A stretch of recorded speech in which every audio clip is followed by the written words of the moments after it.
Fringe centres are one of my favourite parts of a paper flower. They're really easy to make, but they have a huge impact, and they just look really pretty. So today I want to show you just how easy they are to make. For this tutorial, I'm making a coral charm peony. I do have a full tutorial available on my channel if you're interested, but you can apply these techniques to any fringe centre. We're going to start by cutting strips of crepe paper. Make sure that the grain lines run top to bottom, and then cut your strips left to right. That's going to help the paper stretch in the right direction. Then stretch the paper all the way out as far as you can. You'll probably end up with a small piece at the edge of the crepe paper that doesn't fully stretch, so just trim those off. You can make your fringe either with the original crepe paper colour, or you can add colouring techniques. So if you do want to add colouring, now is the time to do it while the paper is flat. I do have videos on my channel showing you exactly how to do this, but if you want to give it a try, then markers just like this is a really easy way to do it. Just make sure that you're doing any colouring techniques before you start to cut the paper. It's going to be really difficult to do it afterwards.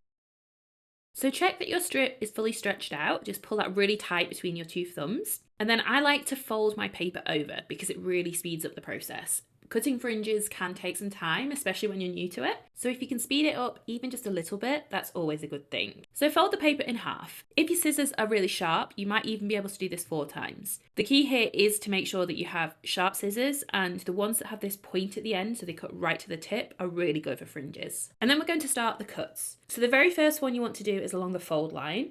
If you're doing multiple layers, make sure you're cutting through all the layers at this point. Also make sure that you're holding the paper really tight together. You want to make sure it's not slipping around as you're cutting. Then you can start to make your cuts. The really cool thing about fringes is the possibilities of what you can create are endless. So you can play with fine fringes where the cuts are really, really close together, or you can do them further apart. If they're a little bit fatter, you can also twist them to create more of like a whimsical feel. And you can also play with the height of the fringe too. So if your cuts are bigger, then your fringe is going to be more open and probably a bit more fluffy.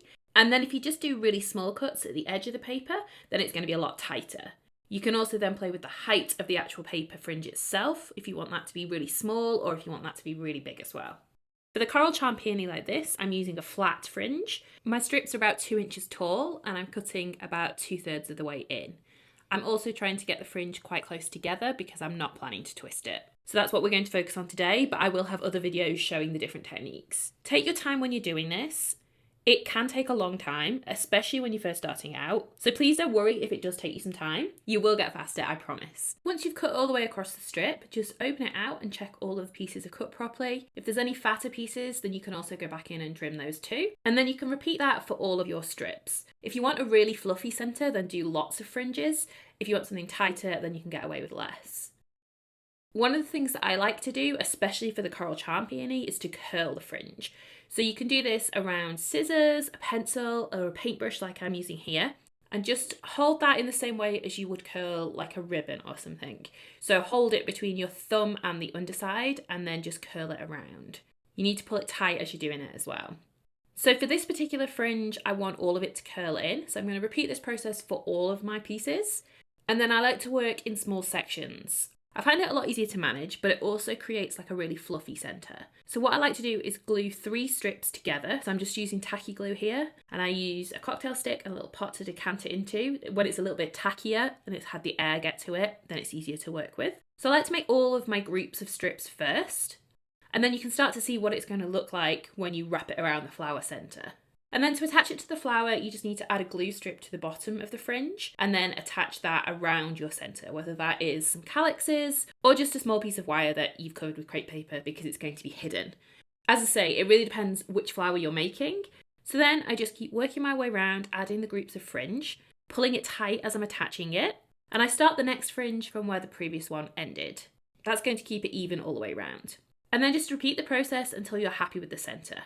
The great thing with this centre in particular is that you can either keep it closed because it curves over, so it will start to look like a closed peony, like one that's not quite yet in bloom, or you can open it all the way out and have like a really open flower. If you do want to open it out, I actually just use a paintbrush. This is really good because it's soft, so it doesn't damage the fringe at all, but it's small enough that you can get in there and push down on the base of the fringe to make it open up. If you try to use your fingers, it can get a bit awkward because they're too big. So just play with that until you get the effect that you're happy with, and then you can carry on and make the rest of your flower. And that's it. It really is that simple. Like I say, you can play with so many different options with this, but having this basic technique is a really good starting point for so many different flowers. I hope you found that helpful. If you do give it a try, I'd love to know how you get on. Let me know in the comments below. And make sure that you subscribe to my channel so that you get notified when those other Fringe videos go live. If you do have any other particular techniques you'd like to know about, please let me know in the comments too, and I'll do my best to help with those as well. Until next time, happy flower making.